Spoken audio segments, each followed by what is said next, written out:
Olá, turma, eu sou Maurício Monteiro, professor de Química de vocês, e dando continuidade à ligação química, vamos falar hoje sobre ligação iônica. Ligação iônica também pode ser chamada de eletrovalente, tá, gente? Então, antes de começar de fato a falar sobre ligação iônica, vamos saber onde é que íons são encontrados. Então, a gente sabe que as pedras preciosas têm cores características, e essas cores são graças à presença de quê? De íons dentro desses cristais. O salzinho que nós comemos nada mais é do que um composto formado por íons ligados entre si.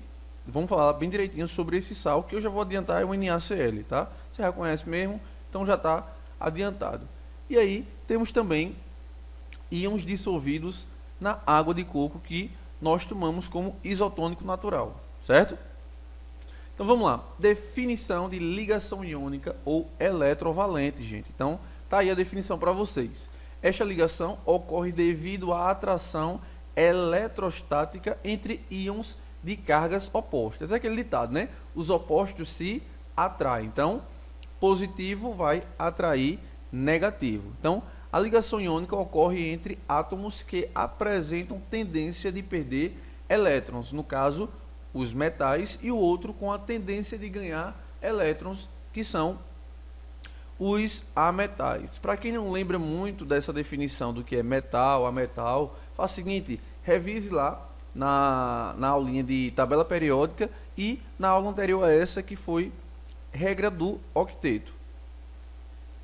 Então, vamos dar uma relembradazinha básica no que é eletronegatividade. Então, os metais são bem eletropositivos. Olha o nome, está falando eletropositivo. Positivo significa perder elétrons, no caso dos nossos átomos. Por isso, eles tendem a perder elétrons da camada de valência, formando cátions. Já os elementos lá da família 5A, 6A, 7A, eles têm a tendência de ganhar elétrons. Por isso, são chamados de eletronegativos, são os ametais, principalmente, tá?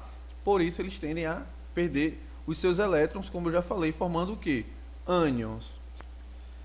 Existe aí para nós, para facilitar a nossa vida, né, uma representação, que é a representação de Lewis, que foi aquele carinha que dedicou boa parte da sua vida a estudar os elétrons da camada de valência. Então, vamos pegar um exemplo do sal de cozinha, que é o meu NaCl. É formado pelo Na, que é da família 1A, e pelo cloro, que é da família 7A. Isso já vai nos dizer muita coisa.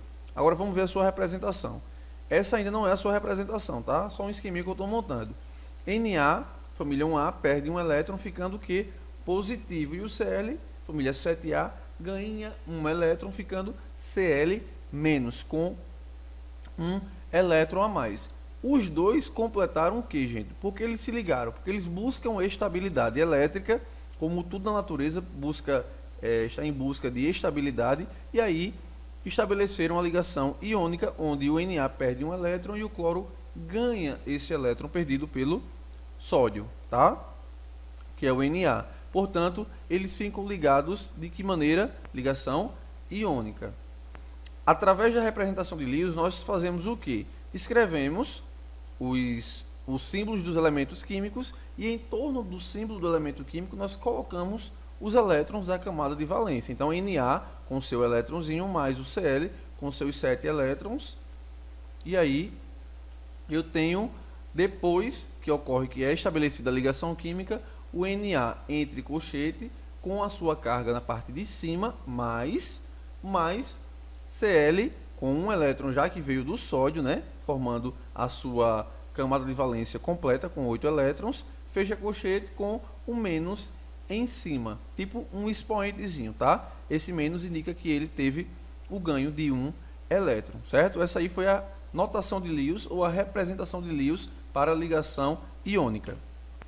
Vamos para o segundo exemplo, sulfeto de alumínio. Gente, sulfeto de alumínio é formado por alumínio, que é da família 3A, portanto tem 3 elétrons na camada de valência, e pelo enxofre, que é da família 6A, portanto terá 6 elétrons na camada de valência. Quando eu estabeleço a ligação iônica, o alumínio perde esses 3 elétrons e o enxofre ganha, cada átomo de enxofre ganha 2 elétrons de alumínio, tá? Então, através da notação de Lewis, eu tenho o quê? Então, eu boto lá o meu alumínio bonitinho da Silva, com seus 3 elétrons, representados pelo quê? Por bolinhas, ou você pode botar pontinho, xizinho, coraçãozinho, não interessa, represente de alguma maneira, certo? Tenho o meu enxofre, e aí eu formo o meu sulfeto de alumínio, que é composto por 2 átomos de alumínio e 3 átomos de enxofre, tá ok?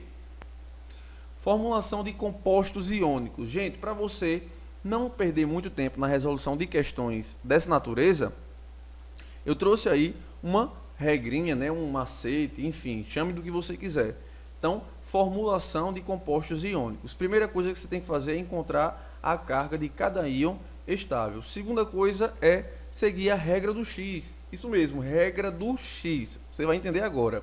Então, a carga de um será o índice do outro sem o sinal. Maurício, como assim? Repare, eu tenho aí o cátion A e o ânion B, certo? Então, eu pego as suas cargas e inverto para o índice de cada um.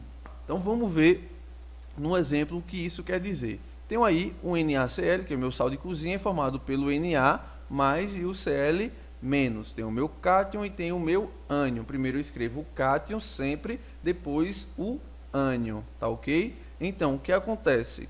Usando a regrinha do X, eu vou trazer um do sódio para o Cl e o 1 do Cl para o sódio, ficando Na1 e Cl1. Como é 1, eu não preciso escrever, tá? Você pode deixar para lá. Vamos pegar o segundo exemplo que a gente usou na imagem anterior, não foi? Então, tem lá o sulfeto de alumínio. Para você não ter que desenhar todo aquele esquema para chegar até a sua resposta, para saber as quantidades, por que eu faço a formulação? Só para relembrar, porque eu preciso saber as quantidades de cada átomo no meu composto iônico. Então, quantos átomos de alumínio seriam necessários para formar o sulfeto de alumínio? E quantos átomos de enxofre seriam necessários? Então, eu boto as cargas em cima, como está mostrado aí, Al3+, e o S2-, e uso a regra do X. Cruzando, eu tenho 2 alumínios, Al2, e 3 enxofres, S3, tá? Propriedades dos compostos iônicos. Como é que os compostos iônicos eles são, Maurício? Vamos lá, vamos ver algumas propriedades. Vamos pegar o exemplo aí do sal de cozinha. O sal de cozinha, quando a gente coloca na água, ele vai conduzir corrente elétrica, tá? Então isso aí é uma experiência que você pode fazer em casa, mas não deve, para não é um choque, né? Faça não, se contente com a minha apresentação aqui, certo? Então, em geral, eles são sólidos, possuem elevado ponto de fusão e ponto de ebulição. Gente, se você pegar uma colherinha, botar um pouquinho de sal e colocar no fogo, você vai passar o dia todinho e o bichinho não vai derreter. Porém, se você bota um pouquinho de açúcar no fogo, nas mesmas condições, você percebe que logo aquele açúcar derrete, ou seja, se funde, porque o açúcar que você tem em casa, ele não é um composto iônico, ele é um composto molecular, e a gente vai falar dele mais na frente, nas outras aulas, tá?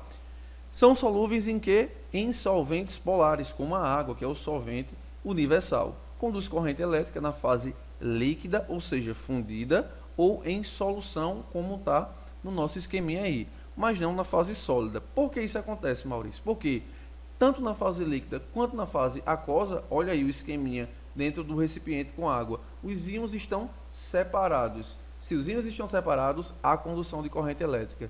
Já na fase sólida, os íons estão grudadinhos, então não vai haver corrente, não vai ter a condução de corrente elétrica. Os compostos iônicos, eles formam arranjo cristalino, tá? Então, no exemplo do NaCl, cada íon Na+ está cercado por 6 íons Cl-. Só que no composto iônico vai ser uma baixa tenacidade. O que significa isso? Ao sofrer um impacto, o cristal iônico desliza posicionando íons de mesmo sinal frente a frente. Pois é, gente, esses íons sofrem repulsão elétrica e o cristal fragmenta-se. Quando eu dou uma lapadinha nesse meu cristalzinho, como você morde um cristal de sal grosso, o que é que vai acontecer? Ele não se quebra facilmente. Por quê? Você fez uma pressão sobre aquele cristal, então você movimenta esses íons de cargas iguais um para frente do outro. Se eles têm cargas iguais, eles têm a tendência de se repelir, portanto eles se fragmentam, tá? Fórmula mínima. Como escrever a fórmula mínima de um composto iônico? Primeira coisa é escreva o cátion, depois o ânion. Até já falei sobre isso, né? Vamos só reforçar. Segundo, você não precisa indicar a carga do íon, tá? Então botei o cátion, que é positivo, depois o ânion, que é negativo, e a carga eu não preciso representar. Pode esquecer essa carga, certo? Terceiro ponto, indicar a menor proporção de cada um. Se eu tiver um cristalzinho aí que tem 100, de NaCl, que eu tenho 100 átomos de sódio, Na, e 100 átomos de cloro, eu posso muito bem simplificar por que número? Por 100, dividir tudo por 100 vai dar quanto? Um Na e um Cl, certo?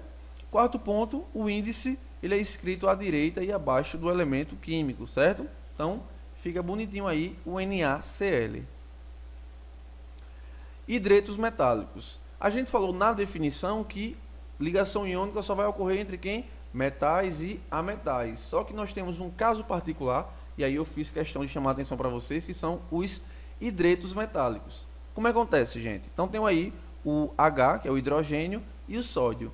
Pelo tamanho do raio, quem é mais eletronegativo? Quem é? O hidrogênio. Se ele é mais eletronegativo, ele vai ter a tendência de atrair o elétron do sódio para perto dele. Portanto, nós temos aí uma ligação iônica. E eu posso representar também de acordo com a notação de Lewis, certo? E aí eu tenho que o H- é chamado de hidreto. Por isso que o nome desse composto é hidreto metálico, porque é um hidrogênio que ganha um elétron de um metal. Então temos aí o NaH. Então vamos para as questões, gente. Primeira questão é a seguinte: a camada mais externa de um elemento X possui 3 elétrons, enquanto a camada mais externa de outro elemento Y tem 6 elétrons. Uma provável fórmula de um composto formado por esses elementos é... Então, o que é que eu faço? Gente, X ele tem 3 elétrons na camada de valência, então ele vai ter a tendência de perder esses 3 elétrons, formando um cátion trivalente X 3+, tá? E o Y vai ganhar 2 elétrons, ficando que Y2-. Fazendo a minha regrinha do X, que você já conhece, eu vou ter o que? X, 2, Y3. Qual é a resposta? Letra A, perfeito. Segunda questão. O composto formado pela combinação do elemento X, de número atômico igual a 20, com o elemento Y, de número atômico 9, provavelmente tem fórmula. Então, se eu não tiver minha tabela periódica, eu preciso fazer a distribuição eletrônica, certo? E aí eu descubro que esse carinha ele vai ter 2 elétrons na camada de valência. Portanto, ele vai perder 2 elétrons, ficando X 2+. E o Y, fazendo a distribuição, eu vejo que ele é da família 7A, portanto, ele vai ter que ganhar um elétron, ficando Y 1-. E aí, mais uma vez, eu aplico a minha regrinha do X e eu terei o meu composto formado por X1, Y2. Qual é a resposta? Letra B. Para finalizar, essa questão da PUC, que fala a respeito das propriedades dos compostos iônicos. Então, um composto apresenta as propriedades a seguir. Primeiro ponto, alto ponto de fusão e de ebulição. Segundo, bom condutor de corrente elétrica no estado líquido ou em solução aquosa. E terceiro, são sólidos à temperatura ambiente.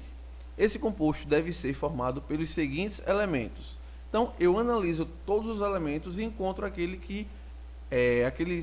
par de elementos que me traz um metal ligado a metal. Portanto, através da minha tabela periódica, eu vejo que eu tenho aí a opção B, magnésio, que é da família 2A, que é um metal alcalino terroso, e o Flu, que é da família 7A, que é um ametal. Gente, essa aí foi a aula comigo, né, professor Maurício Monteiro, professor de Química de vocês. Agradeço pela participação e peço que acessem e curtam a nossa fanpage, Prof. Maurício Monteiro. Acesse também o nosso site, confira todo o nosso material e se inscreva nesse canal. Se você quer se tornar um patrocinador ou um parceiro, leia a descrição que vai abaixo desse vídeo. E para lembrar, você também pode assistir as nossas aulas através do seu celular. Gente, um fortíssimo abraço, até a próxima aula e fiquem com Deus. Tchau, tchau.